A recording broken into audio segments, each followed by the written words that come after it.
Muscle does not equal strength, and I'll show you how to build strength for real. This video will definitely challenge a lot of preconceptions and misconceptions, and by the end, you'll know how to build Spider-Man level strength. Lee Weiland, Pacific Rim Athletics, creator of Powerbatics, and welcome to training. If muscle mass is your goal, that's fine. At one point in my life, I was there too. Honestly, all the extra mass just felt slower. And listen, there will always be somebody bigger and yes, even stronger than you. Always. And there will always be someone who can flip higher and do handstands better too. So stop comparing yourself to others. There's many pitfalls to that. And remember, sure, you can subscribe, but opt in, because if Google ever goes down, you can stay connected. So dive into our universe. Now first, yes, I'm gonna talk about the theological and philosophical aspects, and then we'll get into building masterful strength and skill, like you see on all the videos. I know you might not want to hear this part, so if that's you, go ahead and skip forward a minute or two. That's fine. Now, don't mistake muscle fibers in this material world for the immaterial concept of strength. Your mind, even before that, your spirit,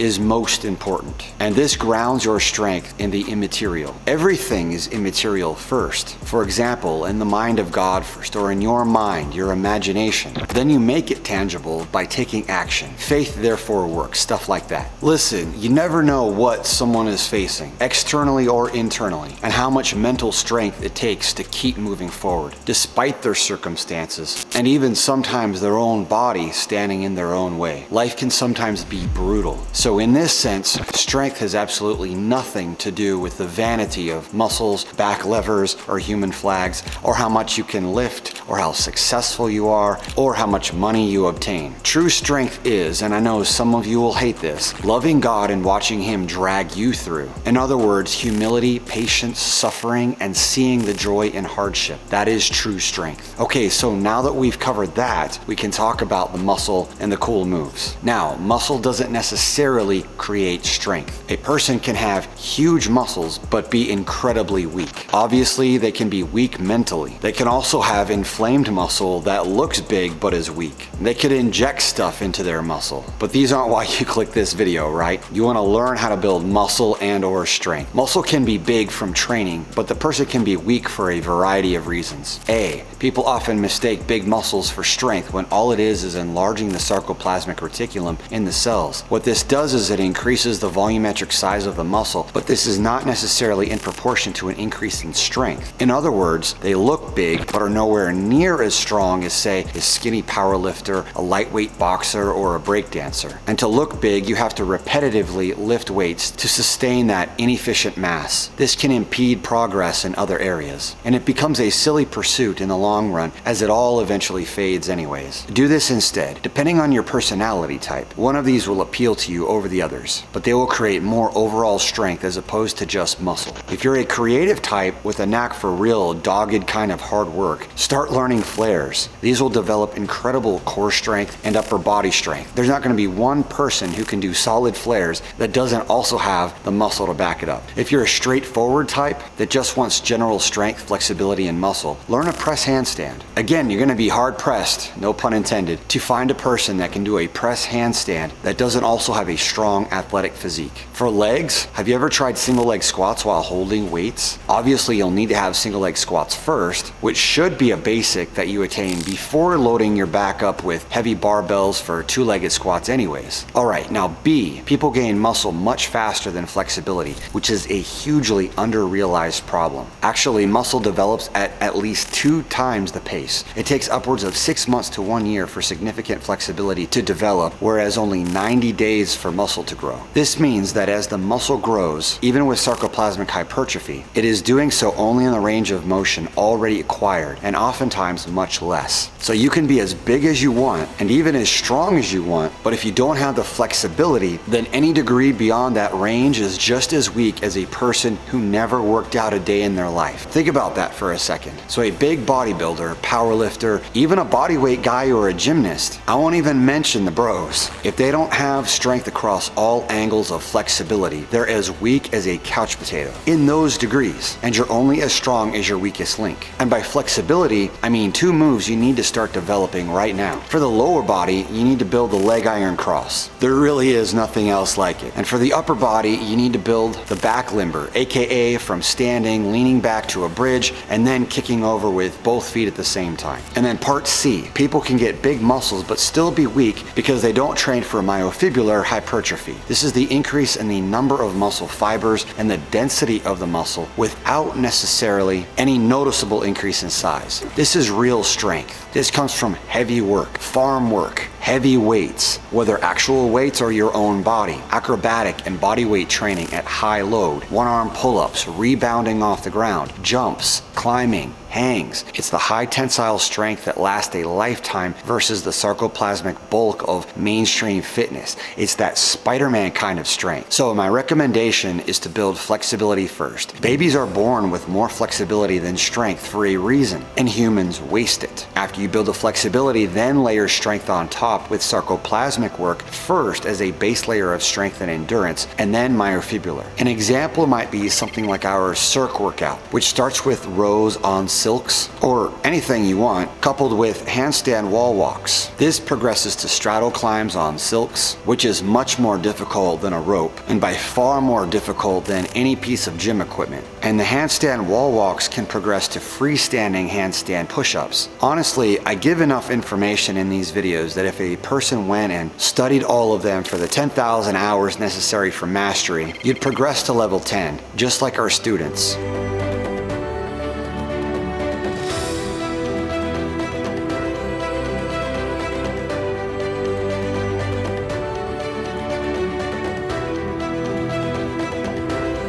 Now the contents of these videos might not be in the perfect order for you because that'll be unique to everybody, just like what's basic to some is advanced to others. However, if you want to skip 10 years of DIY trial, error, frustration, and injury and see how our behind the scenes coaches and doctorate physical therapists can tailor our step-by-step system to you and your goals, you can talk to us in the next day or two, or watch the videos coming up on the screen right now and keep diving deeper. Either way, see you in the next video or hopefully in training soon.